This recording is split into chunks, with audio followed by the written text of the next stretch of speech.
Antes, eu quero receber aqui a doutora Carolina Seabra, porque esse é um caso que praticamente não saiu na imprensa brasileira. Uma adolescente, acho que de 16 anos ou 15 anos, ela vai dizer aqui, 15 anos, que foi detida no dia 8 de janeiro, nas manifestações em Brasília. Uma menina de 15 anos.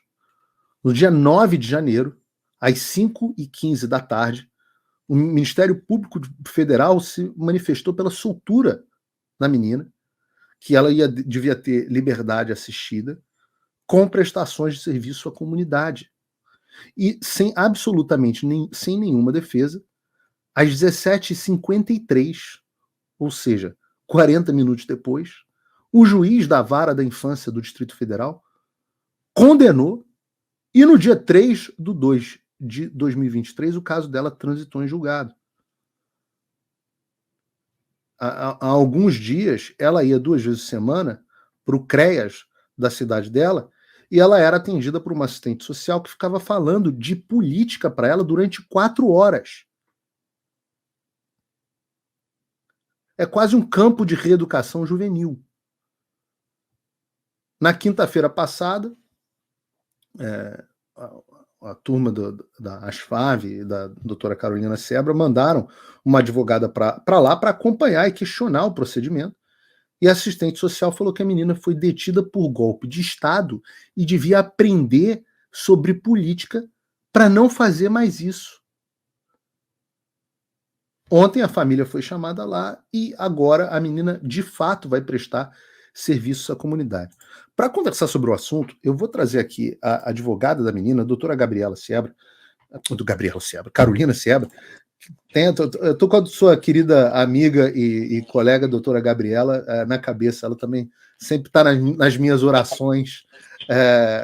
Doutora Carolina, muito obrigado por ter vindo aqui, aceito o convite Paulo Figueiredo Show, porque esse caso ele praticamente não foi falado, né? É um caso absolutamente desconhecido. A gente tem uma jovem de 15 anos, menor de idade, num país onde os jovens que praticam furtos, roubos, tráfico de drogas estão aí à solta fazendo o que querem, e a gente está tendo uma menina sofrendo lavagem cerebral do Estado com base em sentença de juízo. O que está acontecendo, doutora?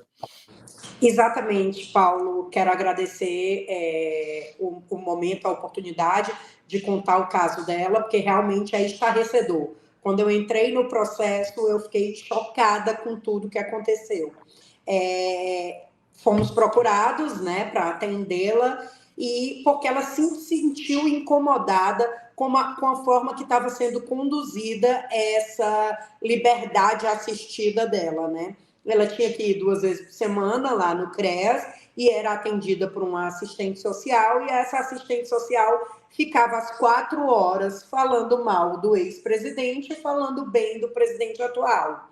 E aí, incomodada com aquela situação, porque ela rebatia algumas vezes e a assistente também ficava chateada com as respostas dela, ela buscou a mãe, que nos procurou também, e eu assumi o caso dela desde semana passada. E aí, falamos com uma colega que também é da Asfav, e ela acompanhou a menina na quinta-feira, e se posicionando lá na frente da assistente social. Primeiro, a assistente social disse que não tinha obrigação nenhuma de receber advogado. Queria até saber por que era que o advogado tinha ido, a advogada tinha ido, ao invés dos responsáveis legais da menina. E aí a advogada disse assim, não, olha, mas não tem problema, se você quiser eu faço um requerimento formal e a gente formaliza tudo que está acontecendo aqui. Aí ela disse, não precisa, vamos conversar nós duas aqui. E nessa conversa, a advogada falou para ela que o papel dela não era esse, ela não estava ali para doutrinar ninguém. E ela disse essa resposta, como você disse, essa menina foi presa por tentativa de golpe de Estado, um ato infracional, e ela tem que ser doutrinada para que ela não faça mais isso. Entendeu? Então, assim, depois que essa história veio à tona pra gente, que a advogada esteve lá e que eu entrei no processo para poder fazer, para ver o que a gente faria por ela, a família dela foi chamada ontem, segunda-feira, para que ela, de fato, agora preste um serviço à comunidade na biblioteca em frente à casa dela, biblioteca de uma escola pública. Todavia, Paulo, o que me surpreendeu foi o fato, como você disse, o Ministério Público se manifestou às 5h15 do dia 9 de janeiro, 24 horas depois que ela foi detida, e o juiz da Vara de Infância e Juventude aqui do DF deu a sentença às 17h53, 43 minutos. E isso é estranho porque parece até que a Vara não tem nada o que fazer, né? Ele estava só esperando essa manifestação do Ministério Público. É muito esquisito. Essa história é absolutamente assim. A gente. Eu fico até sem palavras. A gente já passou, nós já fizemos entrevistas juntos e já assisti vários detalhes sobre as inúmeras violações constitucionais, legais, os absurdos ao devido processo legal que aconteceram no 8 de janeiro no Brasil. Mas eu não canso de ser surpreendido com novos absurdos. Eu achei que a gente já tinha chegado a um ponto onde nada mais me deixasse nesse estado de perplexidade. Eu mesmo vale para a nossa audiência. Mas, neste momento, eu não sei o que dizer. Eu não sei como alguém pode, em sã consciência, defender um campo de reeducação política para uma jovem, independente do que ela pensa. Que ela tivesse defendendo um golpe de Estado. O que, meu Deus do céu, se a gente for agora cercear os jovens pelas besteiras que eles falam, bom, em primeiro lugar, a gente não teria talvez Felipe Neto, ele não teria nem existido como fenômeno, embora hoje ele já seja um homem velho, barbudo, né? Mas o jovem, ele tem o direito de falar as bobagens dele. Agora, você pegar um jovem dentro de uma manifestação e mandar para um campo de reeducação política, isso é algo distópico, sem dúvida nenhuma, mas que é presente na China, por exemplo. Na China é exatamente isso que acontece com aqueles que resolvem, aqueles jovens que resolvem de alguma forma ir contra o pensamento vigente. Doutora, essa jovem, qual a história dela familiar? Ela estava com os pais? O que ela estava fazendo na manifestação? Então, ela estava com a mãe dela na manifestação. Ela é uma jovem que, inclusive, tem alguns problemas de saúde, né? Ela tem TDAH, e aí a mãe dela sempre estava ali com ela, né?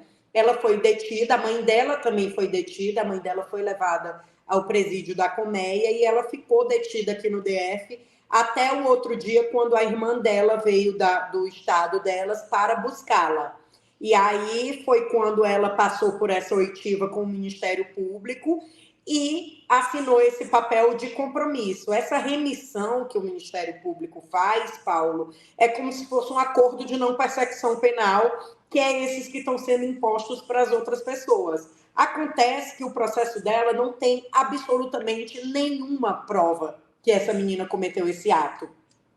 Além do mais, junto com ela foi detido outro menor também, esse menor daqui de Brasília. E ele também está hoje passando pelas mesmas condições dela, mas eu não tenho conhecimento do caso dele, não sei quem é, mas o caso dela foi exatamente esse. Ela não teve esse direito à defesa técnica, que é prevista no ECA, né, no Estatuto da Criança e do Adolescente, e não teve o direito de contestar, porque não teve nenhuma prova contra ela. E o Ministério Público Federal traz toda aquela retórica que a gente já conhece, da tentativa de golpe, dos atos antidemocráticos, e etc., e vários etc. Assim, por sorte, ela é uma menina que gosta de estudar, tem conhecimento, e ela consegue rebater minimamente ali a doutrinação da assistente social. Mas mesmo assim ela se sente incomodada por ter que passar 4 horas ouvindo uma pessoa dizer, por exemplo, uma das frases que ela me mencionou, que eu achei fantástico, para não dizer o contrário, você sabia que o Bolsonaro não gosta de mulheres?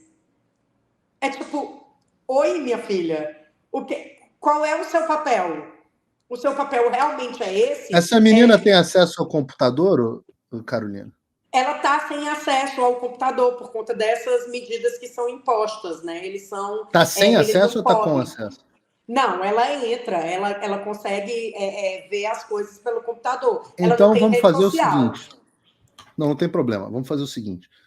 Assim que terminar o programa, você me dá o e-mail dela, que eu vou mandar para ela uma cortesia do fim da América e do mundo como conhecemos. Por quê? Perfeito. Porque o meu objetivo é doutrinar essa assistente social através dessa menina. Sim. Ela vai ficar tão imbatível nos argumentos políticos dela que ela vai sair de lá, a assistente social vai sair com... o risco é a assistente social acabar tendo um AVC debatendo com a menina. Mas é um risco que eu estou disposto a correr. Então eu vou dar uma cortesia. É um presente, o curso normalmente custa mais de R$1.000. Eu vou mandar aqui para ela que ela merece. Isso vai ficar imbatível. Pode dizer para ela que ela vai ficar imbatível. Agora, tem alguma medida que possa ser tomada ainda, doutora? Então, eu vou entrar com uma revisão, né, desse processo, afinal de contas, ela não teve direito à defesa técnica. Eu vou pedir uma revisão, enquanto isso a gente fica assistindo ela nesse trabalho que ela tem feito. A gente vai tentar, de todas as formas, reverter, porque não se trata de uma condenação por ser uma menor, né?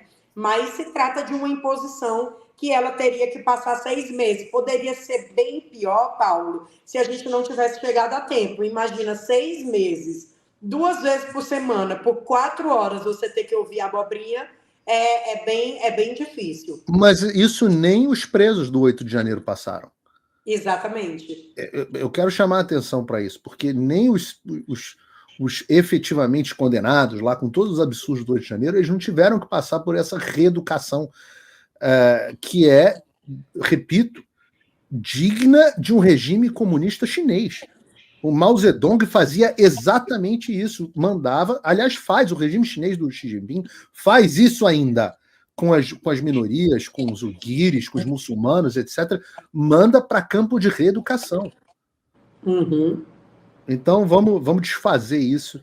A primeira medida para desfazer isso vai ser um detox com essa menina com o fim da América. Olha, ela vai gostar muito e eu já agradeço de antemão por ela. Assim, mas é uma coisa, assim, algum veículo noticiou isso, Carolina? Porque eu não vi isso em lugar nenhum. Eu passo o tempo inteiro aqui com a minha equipe fazendo aqui um radar da mídia, né? Brincando aqui com o nome de um programa que eu já tive, fazendo um radar da mídia aqui, analisando, fazendo um compilado das notícias, e eu não vi nada sobre isso em lugar nenhum, e por isso que eu falei, exato, eu tenho que Paulo, trazer isso aqui no programa. É até estranho essa situação, né? Porque a gente que é da SFAV, que estamos 24 horas mergulhados nisso, a gente também não tinha esse conhecimento. A gente não sabia o que estava acontecendo com ela. Para quem não sabe, aqui a audiência, a SFAV é a Associação dos Familiares e Vítimas do 8 de Janeiro, que acompanha todos os presos. Tem uma entrevista longa minha com a doutora Carolina e com o doutor Ezequiel, aqui presencialmente, que fizemos aqui em Miami. Tem um trabalho longo deles, eles estiveram com a gente na coletiva de imprensa que nós fizemos do lado de fora do Capitólio, e nem eles tinham ciência desse caso, ou seja, cada enxadada é uma minhoca, né?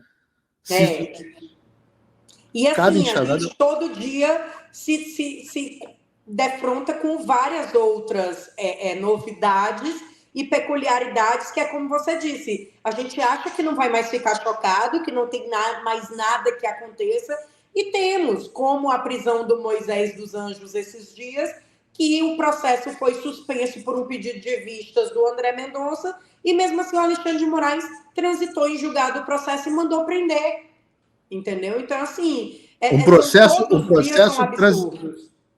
processo que estava sob pedido de vistas.